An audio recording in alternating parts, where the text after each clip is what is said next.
I can't believe I did this. I actually played this game. Was it worth it? Probably not. But I told myself I would. And I am not willing to back down from it now. This is Umamusume.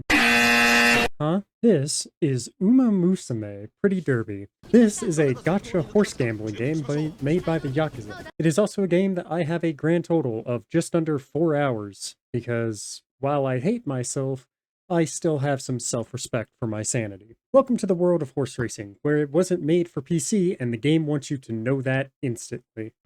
Wait, one of the horses is named Vodka? I got to watch a horse race for free almost immediately, and then was also completely overstimulated right after.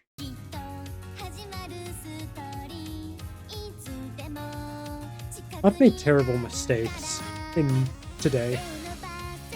This is the funniest game of all time. This tutorial took me over an hour, and it gave me so much information that I actually forgot about half of it roughly after 20 minutes. Now then, go ahead and choose your legacies. Legacies can pass on sparks of inspiration which create your training after. And why do we get inspiration? I don't know. There's skill points? Fucking skill points?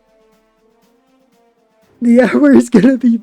This tutorial is gonna be 4 hours. Is the director a god? How can I don't know, they have a cat on their hat. What? Maybe. A hat in the cat, or whatever the fuck you want to call it.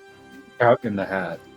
What? I did not know it was possible for a gacha game to be so in-depth. There is so much that goes into a singular career, that I genuinely couldn't keep up. There are races, support cards, inspiration, training, rest and recreation, skills, third grade dance recitals, hiding dead bodies, and veteran racing. Because there's a lot, I'm going to give you a basic rundown of how a single career run works. I suggest you sit down with your choice of energy drink and your favorite bottle of pills from your mother's medicine cabinet. Let's go. Alright, click here to start a career. Choose your horse. If you don't have one, you somehow broke the game. Once you have an Uma, choose other Umas that can help with inspiring your chosen Uma. Once you've chosen Umas for inspiration, then you have to choose your Yu-Gi-Oh deck. The way they work is that almost every time you finish up a training moment, or really when the game just fucking decides, a support card is chosen, which gives you an encounter with the character on the card. I'm gonna be so for real, this almost feels like it was like $5 away from being a porn game. Now, if you believe in the heart of the cards, you may be blessed with only a 5-minute encounter. But if you forgot to stack your deck in your favor, you'll forget that you were even playing a game about horse racing. Once the encounter is done, you get put back into the insane-looking screen here. And since we're here, let me point out a few other things. First, let me direct your eyes to the top of the screen where you see this. This is your current goal. Every Uma has a list of career goals, and right next to it is the amount of turns you have to complete each goal. Each Uma starts with a debut race to get you familiar with the basics of the game. Every time you train, rest, race, or get treated for stage 4 stomach aches, it uses up the turn and then plays a long list of dialogue, in which you end up learning interesting details about some of the characters, such as how the director here is a child who got their position through nepotism and doesn't seem to know what the hell they're actually doing. Dusty. What do you want? Remember how we made fun about the director looking like a child? There's another one that looks like a child. No. Are you watching? Oh my god, she's actually a child. Oh my god. Recreation is used to improve the mood of your Uma, and training is for improving your skills, obviously. Speaking of training, each of these tabs here are what you train. With speed determining top speed, stamina determining the endurance needed to keep that speed, power determining how hard you can get last place, guts determines how long your Uma can go on endurance, and weight is something that only loses strength, so we're not going to actually pay attention to it. Now that you have the basics, it's time for your debut race. I hope you've been training your Uma, because winning not only a debut race, but any race gives you the most amount of fans possible. In this case, I chose Haru Urara. I'm just going to say Haru at this point. I was also told that this horse, in real life, never actually won a race during her active career. But weirdly, she did win a race almost immediately after she was retired, which was hilarious to me. So with determination in her eyes and an outfit that increases her drag, she was ready to hear the most important thing I would ever say to her. I'm turning her into glue. Wait, what? Huh? Well, let me see that.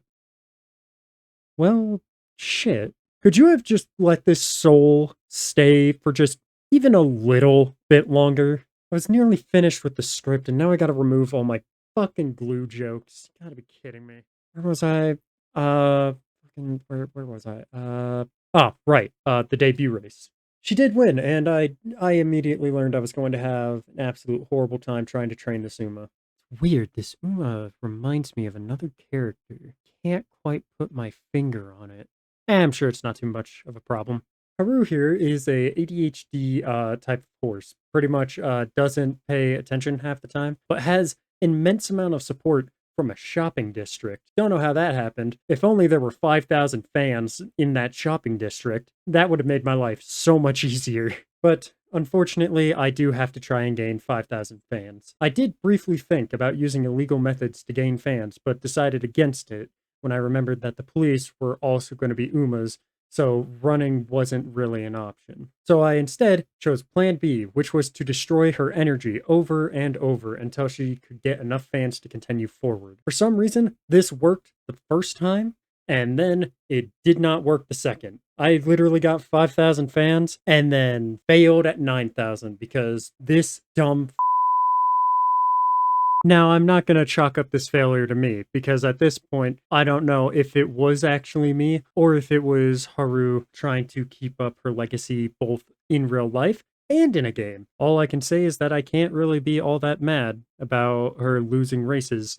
The amount of determination in those eyes to keep trying, plus the determination to relive her legacy in this game, was just truly inspiring. We ended up failing the career, keeping up with her true nature of never winning any races. Well, Haru, I would say this was a great experience, but your ADHD kind of prevented that.